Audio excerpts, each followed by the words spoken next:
Good afternoon. Welcome to the Midday News. Babatunde Bolachito is my name.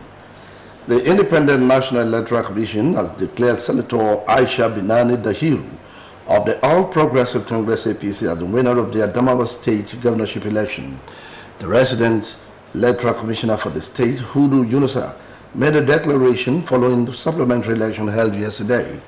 Similarly, the Independent National Electoral Commission has declared the candidate of the People's Democratic Party, Abdul Samad Dazuki, as the winner of the Kebe Tambuwal Federal Constituency in Sokoto State.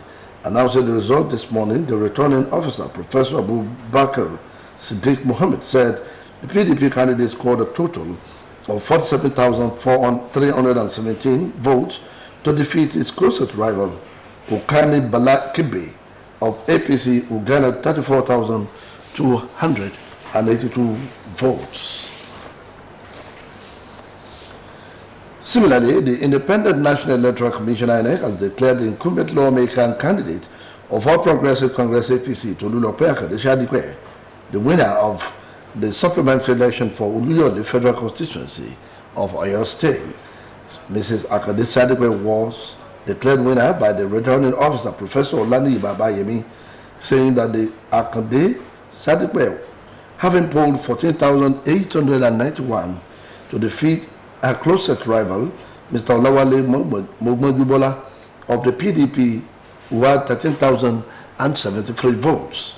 INEC declared DK Plank of APC the winner of Plateau Central Senatorial District. The returning officer, Mr. Dr. Jiba La, who announced the result in Panshin, the headquarters of the Plateau Central Senatorial District, said Plank scored a total of 131,129 votes to emerge winner, adding that Johanna Gotom of the PDP came second with 127,022 votes. The president of the World Bank, David Malpass, has urged the Nigerian government to remove trade barriers, including multiple exchange rates, which it said is hampering growth of the nation's economy.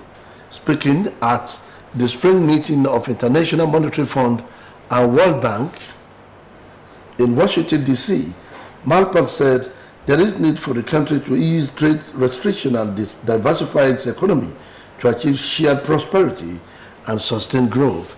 He noted that the Nigerian economy is expected to grow by World Bank projection by 2.8% in 2023, stressing the need to focus on improving electricity, access to clean water, and more investment in agriculture, which will help trigger faster growth. The World Bank, in its Africa Pulse report titled Leveraging Resource Wealth During the Low Carbon Transition, said the country's economy is set to grow by 2.8% in 2023, representing a significant drop from 3.3% recorded in 2022. Going by the World Bank projection, poor policies of the federal government are creating trade barriers that are worsening the nation's economic growth this year. Osho State Governor Senator Ademola Adeleke has expressed the commitment of his administration to ensuring every community in the state benefit from dividends of democracy. Senator Adeleke stated this while commissioning a water project at Isalation community of Oshobo. Sahid Adeboje has the details.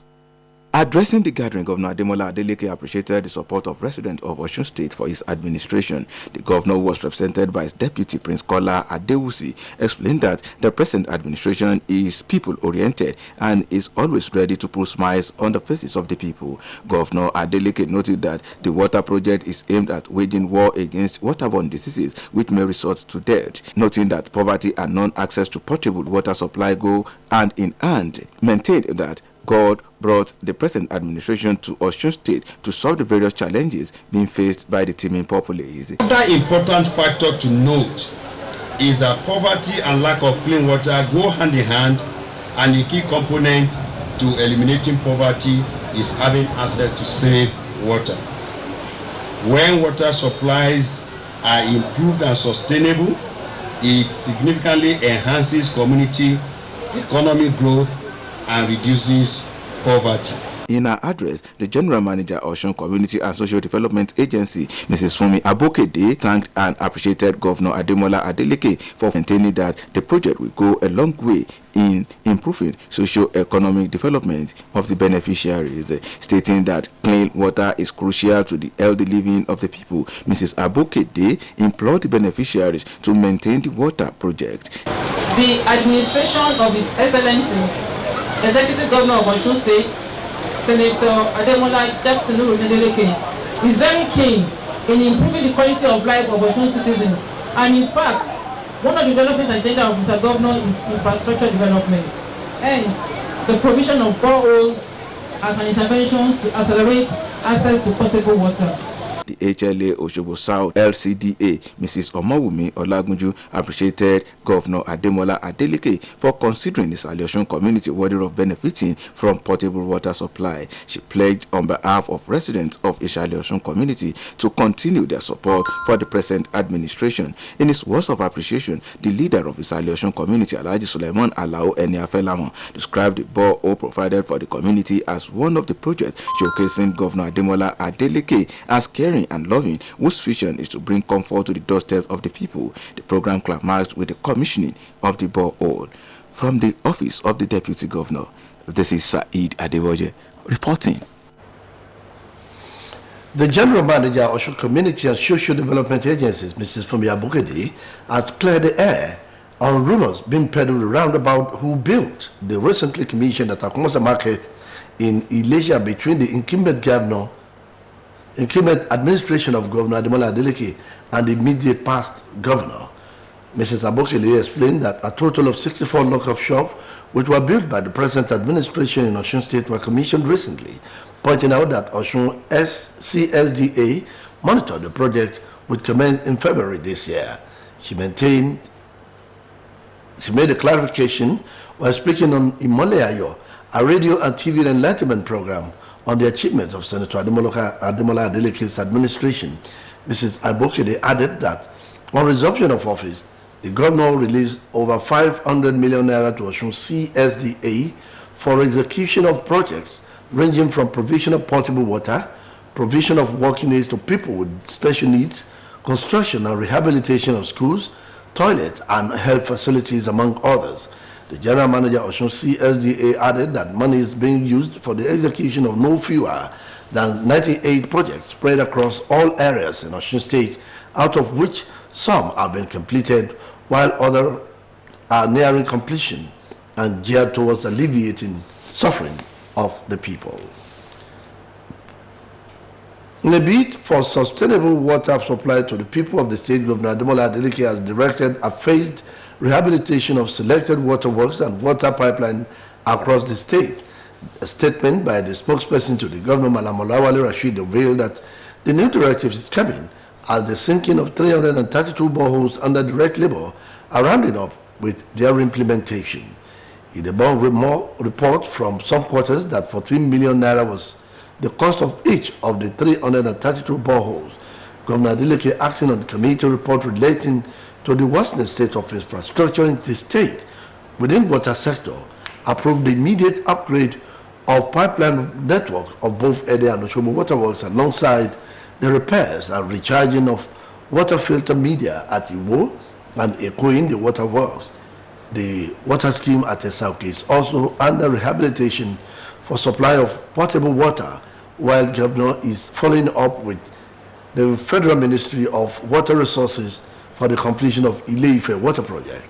The state government is also interfacing with the Federal Ministry to resolve the delay created by the mismanagement of Ilesha water project, with particular reference to the contractor and the project managers. Now to sports.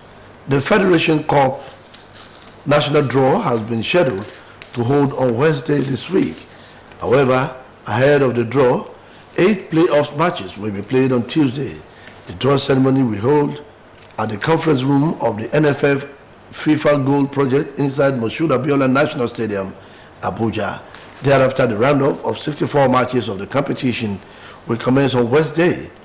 This wild round-off while round 32 will hold between May 33 and 16 matches will take place on May 10.